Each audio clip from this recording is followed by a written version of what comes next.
Diplomat की report के मुताबिक पिछले साल जुलाई में सऊदी ने पाकिस्तान को $2 अरब का लोन दिया था।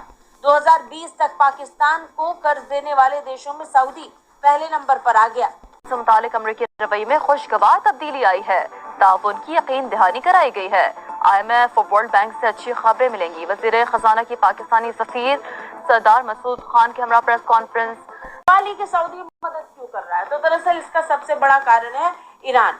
सऊदी लंबे वक्त से पाकिस्तान के साथ करीबी इसलिए रख रहा है ताकि मुश्किल पड़ने पर शिया बहुल देश ईरान का सामना किया जा सके। जमाने में बात करी थी $25 अरब की, $25 अरब की इन्वेस्टमेंट की बात करी थी। कोई 50 की भी फेंक रहा था।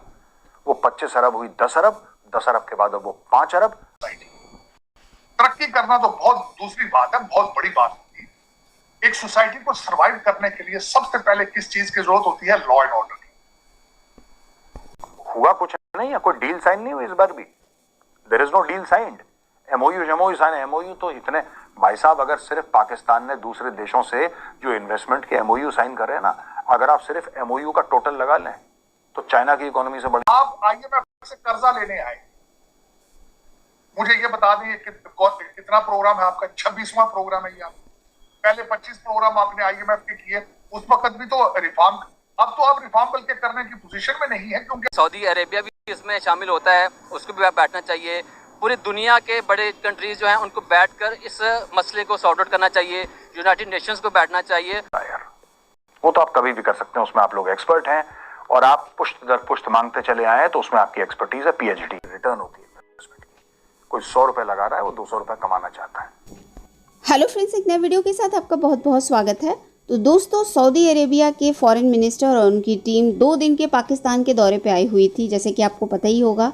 और वहाँ पर उन्होंने इन्वेस्टमेंट की बातें करी। हालांकि अभी शायद और इसके साथ साथ अभी कोई भी डील फाइनलाइज नहीं हुई है, लेकिन आपको पता है कि पाकिस्तान में खुशी का माहौल है और बहुत ही ज़्यादा खुश हैं वो लोग कि अब जो है सऊदीया वहाँ पे इन्वेस्टमेंट करेगा। हालांकि इस बार भीख के कटोरे की बातें नहीं हो रही हैं कि भीख मिल रही है, लेकिन बताया जा रहा है कि उन्होंने जाने से पहले बात कही और इन्वेस्टमेंट के लिए इंटरेस्ट दिखाया कि वो सऊदीया की तरफ से पाकिस्तान में करीब 8,000 करोड़ रुपए का इन्वेस्टमेंट करेंगे। तो अभी इन्वेस्टमेंट की खबर आ रही है। इससे पहले आपको पता है कि सऊदीया ने ही इनके मुंह पर और इनको भीख दी है। हालांकि बताया जा रहा है कि $2 अरब से $6 अरब तक इन्होंने 2 सालों में पाकिस्तान की मदद की है और भीख दी है। बाकी वर्ल्ड वाइड तो आपको पता है ये कटोरा लेकर घूम रहे हैं। IMF जा रहे हैं, वर्ल्ड बैंक जा रहे हैं, हर अमेरिका जा रहे हैं, लेकिन कहीं पर भी इनकी कोई भी हेल्प नहीं करी जा रही है, आपको पता ही है। और अभी जो है किस तरीके से सेंक्शन लगाया है अमेरिका ने इनकी जो मिसाइल जो प्रोग्राम था उसके ऊपर, उसको बनाने के ऊपर। जैसे आपको पता ही है कि एक टेररिस्ट कंट्री है, इसकी वजह से जो है अमेरिका ने इतना बड़ा सेंक्शन लगाया है। वहीं जो है पाकिस्तान में खुशी का माहौल है और बहुत ही ज़्यादा सेलिब्रेशन हो रहा है कि किस तरीके से उनको भीख का पैसा मिल रहा है। अब सारी चीज़ें सस्ती हो जाएंगी और पूरी दुनिया पे ये राज करेंगे। तो आइए चलिए देखते हैं कि क्या। एक सऊदी का एक मंत्री आ गया, तुम लोग ऐसे मना रहे हो कि जैसे ईद आ गई है दोबारा। अभी गई है ईद, दोबारा आ गई यू टर्न लेके। ओ भाइयों, थोड़ा सा होश के नाखून लो। सबसे पहले सेफ्टी और सिक्योरिटी अपने मुल्क की देखो यार। यहाँ पे खुले आम लोगों को ठोका जा रहा है, खुलेआम ठोका जा रहा है। सऊदी अरब ने एक जमाने में बात करी थी $25 अरब की, $25 अरब की इन्वेस्टमेंट की बात करी थी। कोई 50 की भी फेंक रहा था। वो 25 अरब हुई 10 अरब, 10 अरब के बाद अब वो 5 अरब। अब हुआ कुछ नहीं है, कोई डील साइन नहीं हुई इस बार भी। There is no deal signed.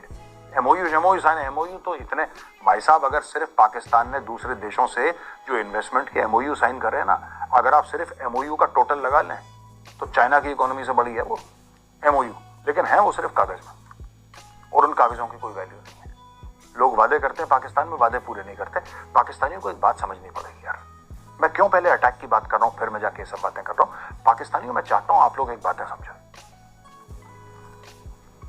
अगर बेचारा बन के खैरात लेनी है वो अलग मसला है यार, वो तो आप कभी भी कर सकते हैं, उसमें आप लोग एक्सपर्ट हैं और आप पुष्ट दर पुष्ट मांगते चले आए तो उसमें आपकी एक्सपर्टीज है, PhD है आपकी। मैं उसकी बात नहीं कर रहा।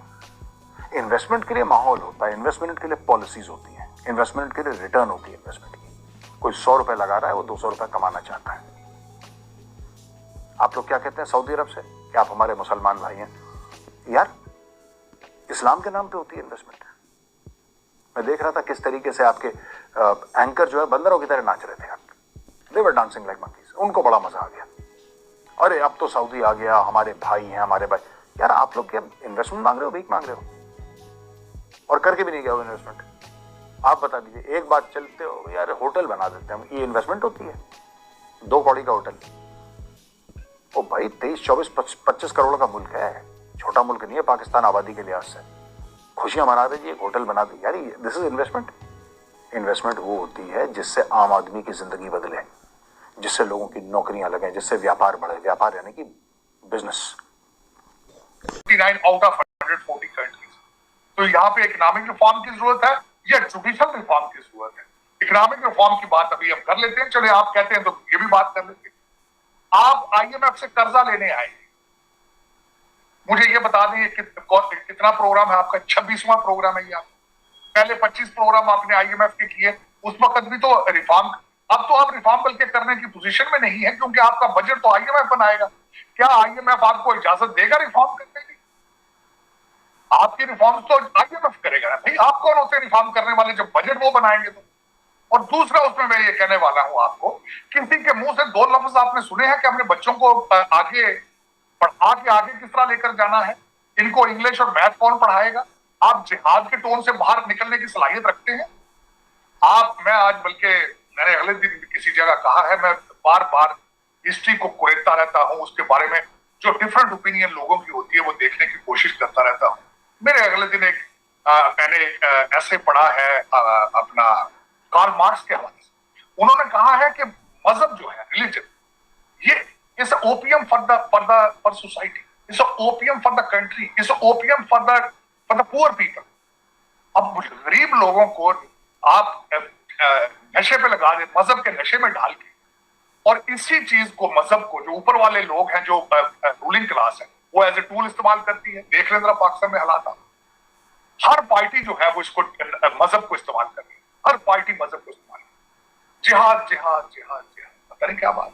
और आपको मालूम है कि आपने ना माजी में जिहाद किया है, ना फ्यूचर में करने की सलाहियत रखते हैं, ना इस वक्त जिहाद की जरूरत है। मैंने इस्लामिक लॉ को बड़ी डिटेल से पढ़ा है।